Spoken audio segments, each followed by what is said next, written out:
or are you? Oh, there you go. Hey, we are live back for episode number 58 of Social Genius. Hey, we are live and we are back for episode number 58 of Social Genius. And we're giggling because I just said that twice. We went live on the YouTube before we started recording. So that is the trials and tribulations of recording live content. But this is 58, Tristan. We just passed the 1 year mark, and I think both of us were like, oh shit, we've done 52 of these. Dude, and here we are now. This will be released in May. We've got some fun stuff to talk about. It's been a couple weeks since we've done this. So where do you want to start, buddy? Well, dude, anytime Elon Musk buys anything, it becomes news. So apparently he just picked up a whole mess load of Twitter stock and is now the majority owner of Twitter stock, which is insane to me. Because I mean, not that we would know, but I didn't see that coming. Are they going to start saying Twitter to the moon? I'm just glad that he has a platform to be able to make Shiba Inu go higher. So, you know what? It actually was doing well as of the other day. And by well, I meant like $14 a share, but we're talking about Dogecoin there, but yeah. Dogecoin. That's to the moon. It's definitely not to the moon. I made good money on it and then bought more and have since lost money. So story of my life. It's a cute little so here's what he says in his tweet. Free speech is essential to a functioning democracy. Do you believe? And then he asks a question. Do you believe Twitter rigorously adheres to this principle? And then there's 70% say no. Wow. Well, I mean, does any social platform at that point, right? I was listening to Tim Ferriss's interview of Mark Zuckerberg, which I sent you. Yep. And in it, he was talking about Mark Zuckerberg was talking about how they want to create an independent group of people to be able to monitor and indicate how social platforms should function and when they're breaking certain laws or ethics. And I thought that was interesting because, dude, social media is so new. Think of how new this thing really is, right? Yeah. Well, you asked the question, about from his question, is free speech, will we ever achieve that? And the answer is yes. And the platform already exists. It's called Truth Social. I mean, it's called Truth. I mean, you beat me to it. You don't know what I'm talking about. We're talking about Donald Trump's app that does rival Twitter, and it's called Truth Social. And it's so good. That made me laugh. I'm surprised Elon didn't invest in that one, man. Yeah, that was at the top of my list. For sure. Well, and if you read through this article, which we'll link, of course, in the show notes, he does kind of go back and forth with several people and keeps talking about it. Dude, it's interesting. I mean, the guy clearly has a finger on the pulse, whether you like him or don't like him. He's pretty genius. In fact, it's kind of off subject, but kind of funny. There was a tweet the other day by Joe Biden's camp. This is not a political comment, but it was by Joe Biden's camp because I don't think Joe Biden actually tweets, but just make a hunch. But it said something to the effect of General Motors has created 10,000 jobs and blah blah blah, creating electric cars, and Ford has created 5,000 jobs and blah blah blah blah blah for electric cars. Elon Musk comments, he goes, well, Tesla's created 50,000 jobs and done whatever else. And it basically said, just noting that to whoever does Joe Biden's tweets. It was so funny. And it's still right. Funny guy, dude. He's a funny guy. Give the guy some damn love, man. Nobody wants to give the guy any love. He's done some pretty impressive things. That's funny. That's funny. I tell you what, if you own Twitter stock, congratulations, because you're about ready to pop. If you don't own it, it's too late because it's already popped. Yeah. And Jeff and I were just Googling just to make sure the top 5 most visited websites in the world, according to Wiki, and Twitter is number 4, right? And it's been number 4 for a while there, dude. Because every time we've looked it up, it's very consistent. Now that's according to Similar Web too, because there's so many different websites you can go to, and they'll categorize Twitter as like number 12, number 7, number 18, or whatever. This one puts them at number 4, which I think is pretty awesome to note, man, because we don't, well, I don't know about you, but I don't put enough love into Twitter. No, not enough. I actually enjoy it, but I don't peruse it. I just go, if I have a profound thought, I go share it. Because that's where we need to engage more with people, right? I know. But yeah, because people aren't engaging with us because we're not there much. I just looked it up. I just looked up the stock on Robinhood, and I got an alert, like a warning. This stock has recently experienced elevated volatility, and it is up $10.56 in the last week. From $40, it's up to $50 a share. That's a big jump, relatively speaking. So, in other words, don't buy it. Can you see that? Can you see if you're looking at my screen? See that? Oh, I like that. $50. That's a massive jump. Look at that jump. Yeah, just straight up. Yeah. So if you're not watching this, I just showed the ticker, and basically in the last week, it literally has a straight line up, which is pretty awesome, pretty interesting. Yeah, although over the past year, it's down $14 a share. So at one point, it was at $64 a share. Maybe there's still some, I don't know. Who knows? Well, Jack Dorsey stepped down. What was it, like a month ago? 2 months ago? I think it was a few months ago. Yeah. And then the guy's name that I can't pronounce took over. Parag Agrawal. Something like that. I don't remember. Yeah. I'm logging into Instagram for the first time in a long time. I just logged on right now. Jack Dorsey's a St. Louisan. He is, man. You know what's interesting? When I interviewed Jim McKelvey and I was reading the book, I had no idea that Jim and Jack were both in St. Louis. Jack worked for Jim in his first job. And then they created Square together, which I had no idea they were both from St. Louis, which is awesome. He still has his glass blowing office or building in St. Louis. How about that? We have relevance. We have relevance. There you go. St. Louis is on the map. Barely. Thank you. Yeah, it's almost baseball season. We get back on the map when it's baseball season. That's right, dude. That's right. So what else you got for me? You know what? Kind of a good segue, I would say, was something that I stumbled upon last night. And again, we're talking past tense here because this is when this was released. But it was about Snapchat acquiring NextMind Tech.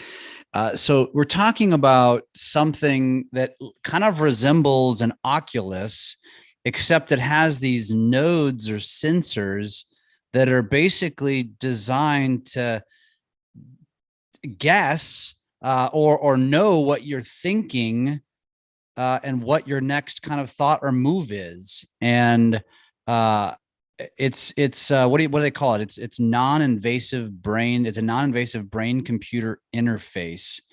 And it just allows for hands-free interaction using mobile devices. It's coming, Tristan. It's coming. Dude, I honestly can't wait until I'm able to operate things with my brain or just send you messages when I just think about it. I'm like, oh, just what's up, Jeff?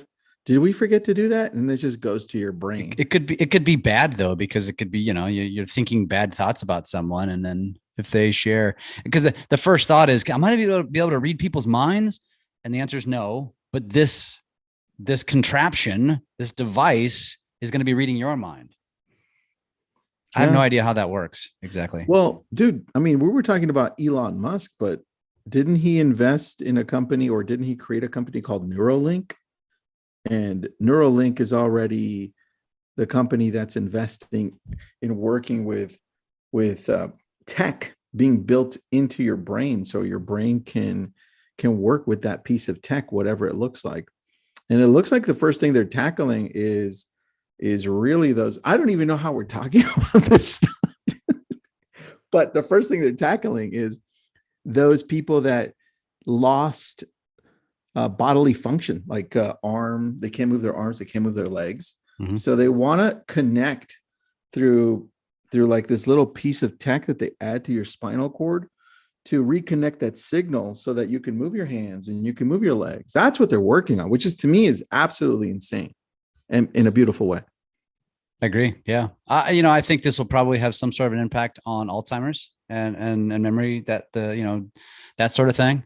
There is also a link that we'll have in the show notes towards there's a trailer for this product, and it kind of gives you just a little insight as to what you'll be able to do. And one of the examples is they're showing a DJ and how, he can control the music based on his thoughts, or there's, somebody controlling the lights in their house based on their thoughts. It's pretty damn fascinating. I imagine, it's going to start typing messages for you and such, those sort of things. I'm guessing this is all kind of an extension of VR, AR, et cetera, right? Yeah. And I think that's where we need to look at, well, where's the world heading in regards to social? Is social going to live where we're not anticipating? And that's, how we pick up our phones right now, and this is where social media lives and we post from here. Well, what if social media lives in you? And, we've been talking about having an interface, which is like an Oculus. But what if somehow tech advances faster through Neuralink or through what you were talking about, right? Because Snapchat picked it up. And all of a sudden, we don't really need an interface. We are the interface, right? And now we can post, or it's not far off, dude, but we can do whatever we want directly into that world, whatever it looks like. I think we lost our two listeners. Yeah. Well, I tell you what, and here's the point. And we talk about it all the time, is that having your finger on the pulse of what's coming next is becoming increasingly important to your business. That's the moral of the story. And how many of the two of you that are listening wishes you had jumped on TikTok sooner, for example, right? Or maybe jumped into Facebook sooner before Instagram or any of them, really, because really it applies to all of them. And so if you're just starting to get to this point where you're recognizing this, which Tristan and I recognized with TikTok, I mean, that's kind of helped what birth where we are today, because it kind of made us realize, wow, that was powerful to be early.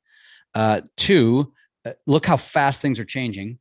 And it's like, this is a full-time job anymore to keep up with this stuff. And you don't have to make it a full-time job. You just subscribe to this kind of stuff and we've got you. If you want to, go ahead and rival us, but good luck. We're too far ahead of you. I'm kidding. You're here because we're putting this stuff into your mind. We're telling you that you might want to invest in an Oculus in the coming months, because you know what, over time, you're going to start seeing us meeting in virtual worlds. And, again, just to have the base knowledge of this kind of stuff, knowledge, is I still think it's power. And the more you know, the more you're out ahead, the more you're going to be willing and ready to adapt. And that's really what it's all about here. Yeah, that really is it, man. And that's why I love seeing the changes that happen. Instead of being scared of Instagram adding this and that, or TikTok changing and adding an extra few minutes to the videos, I love embracing everything. So yeah, I love seeing where TikTok is going too. But I think that the two front runners are, all right, and I know this is tough for you. I think it's YouTube and Instagram, dude. Why? I think the more I've been looking at this is I love that everything does happen in TikTok, and social media lives in TikTok and then is then branded out everywhere else. But what I find is that you have such a massive following on YouTube, not us, right? Just in general. YouTube does. Yeah, YouTube. And the ability to retain people's attention long-term, to be able to process not just attention, mind space, but also transactions money-wise, right? YouTube, I think we forget that YouTube is still number one when it comes to that. This is why it's the second most visited website in the world, right? And I think with Instagram, you still have the majority of look at the differences. The number one, this is why I love doing this thing that Migs is going to do for us for Drunk on Social. The number one influencer in the world on TikTok is it Charlie D'Amelio? Is that her name? Yeah. Yeah. And she dances and she does amazing stuff dancing, I'm sure. Then you go to Instagram and the number one influencer. Don't act like you don't know. I'm just saying. Sorry. The number one influencer in the world on Instagram, I think is it The Rock or is it Cristiano Ronaldo? Yeah, it's Cristiano. Yeah. So I think you have such massive people on Instagram, and that's not going anywhere. And I think that it's shifting so well because you and I are playing with both. That's where we are the most, Instagram and TikTok. Mm-hmm. And I'm watching Instagram keep up and now change at such a rapid pace that I think it's going to stay ahead of TikTok in the next year. And I don't think either of them are going to catch up to YouTube because they don't own Google. So I think TikTok remains massively relevant, but at third place. I do see Facebook, though, dropping off, dude. It's scary to talk about that, but without groups, Facebook would be dead. Like, yeah, definitely. What are you there for? Definitely. But they do have the metaverse, and they're the only ones really playing in that world. And that's why I think their relevance is going to continue to remain high. Yes, dude. The company, Facebook, Meta, isn't going anywhere. Yeah. But Facebook itself, like, I wouldn't be surprised if in the next 10 years, it's not the same version of itself at all. 100%. Yeah. And I think going back to what Tristan said, that don't lose sight of it. You know, if you're having a lot of success, let's just say on Facebook, we're not telling you to vacate that. If you're having a lot of success on TikTok, don't vacate that. It's going to be a to each their own type of thing.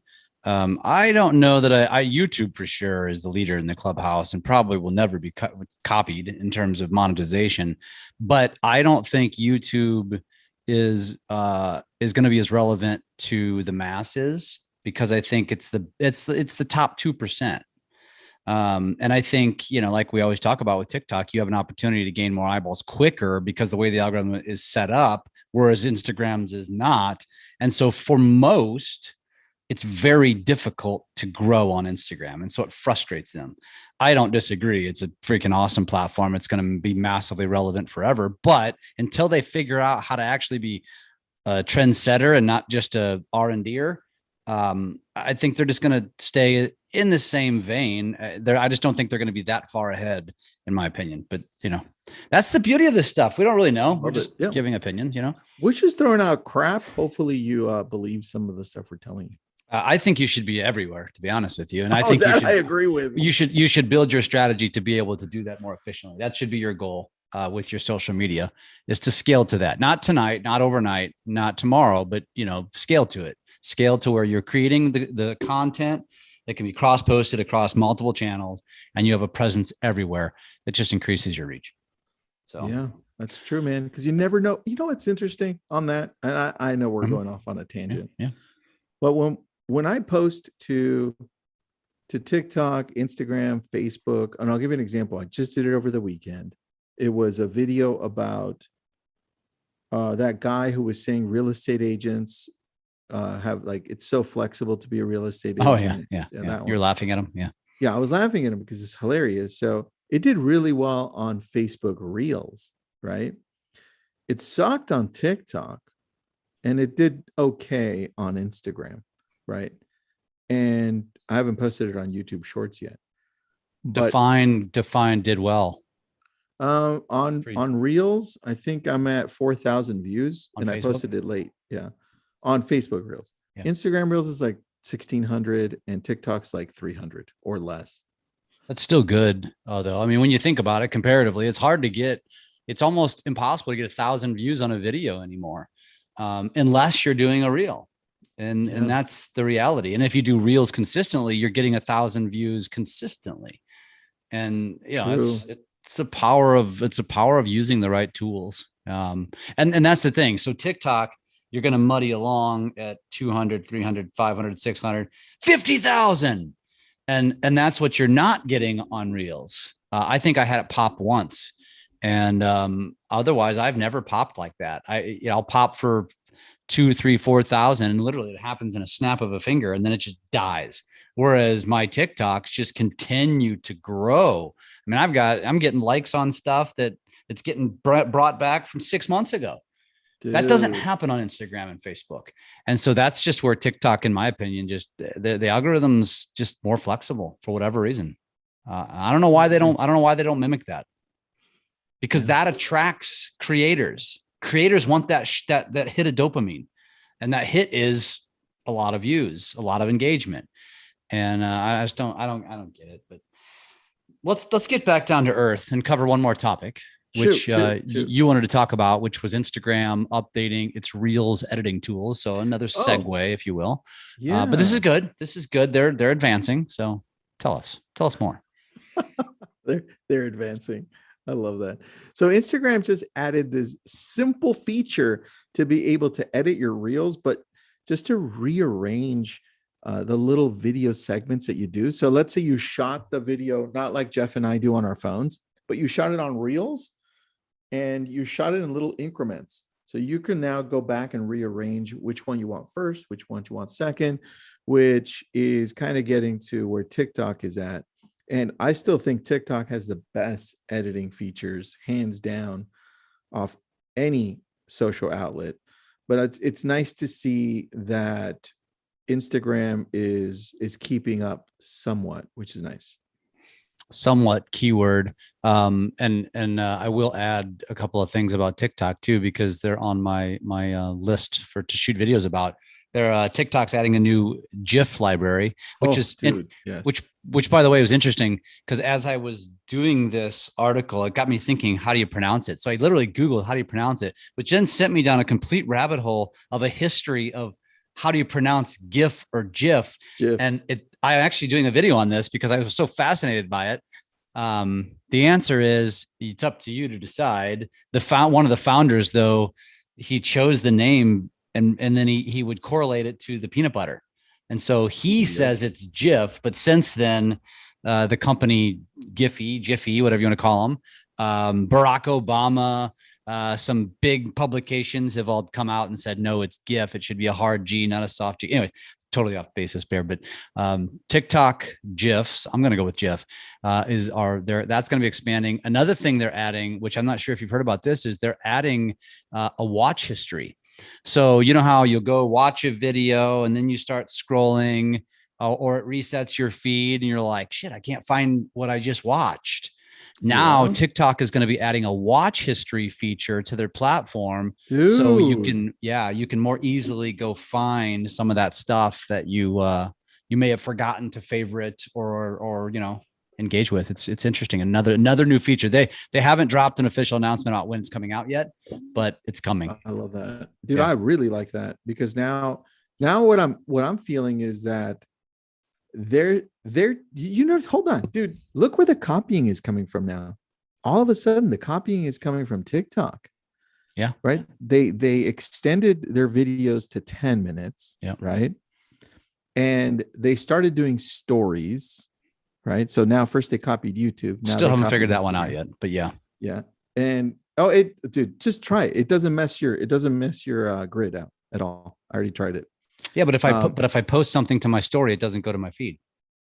No, it won't go to your feed. It'll stay on your little picture. So I have to create something outside of my pillars, essentially, is what you're saying. You got it. Yeah. Just random crap. So they took stories and now they're going to do this.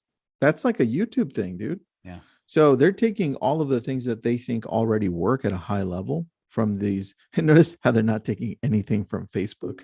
Because Facebook's got nothing to give. I mean, imagine creating a community inside of TikTok. I don't even know how that would look, but that would potentially crush Facebook. So yeah, that would be interesting. We'd have to hurry up and do Drunk on Social inside of TikTok as a community, which would be amazing. If that came out, you're right. We certainly would. Certainly would. I just thought that was interesting, dude.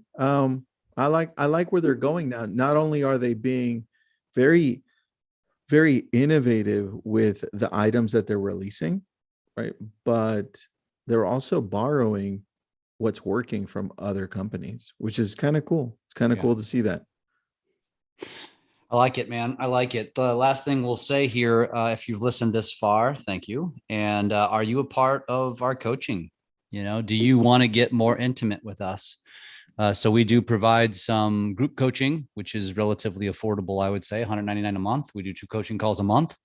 And just as an example, on a recent call, we dove deep. There was, I think we've got 8 to 10 people that have signed up. We just started. This is being recorded in April, and you're listening to it in May. So hopefully we have like 50 by then. But there was only a handful of people on the call, and Tristan and I we just pivoted and we went deep, and we literally helped a couple of our students define their pillars, and hopefully change the complexion of the trajectory of their social media brand. And that's what we want to do for you. Now we can also go deeper and do a whole hell of a lot of stuff for you, from helping you, create video content, to editing it, to helping you create a newsletter, to creating graphics and static posts, to doing posting for you, all those sorts of things. So if you don't know about that, once again, check the show notes. I'm sure we'll have a link in there for those items. And hopefully some of you that are in those groups are listening to this podcast as well, because the more you can get from it, the more you can bring questions to us on those calls, and we can help you scale your business. I love it. Join. You took the words out of my mouth. That's all I had to say. That's it. Until the next episode, my friend. Should we shoot an episode when you come over? Oh yeah, probably. Absolutely. Oh, that'd be fun, dude. That would be stupid not to. Yeah. We just have to fit in this little camera right here. I mean, that kind of would be fun. I could say so many inappropriate things, but I won't. Yeah, I know. I was waiting for one of those inappropriate things. Oh, it's so funny. See you guys in the next episode.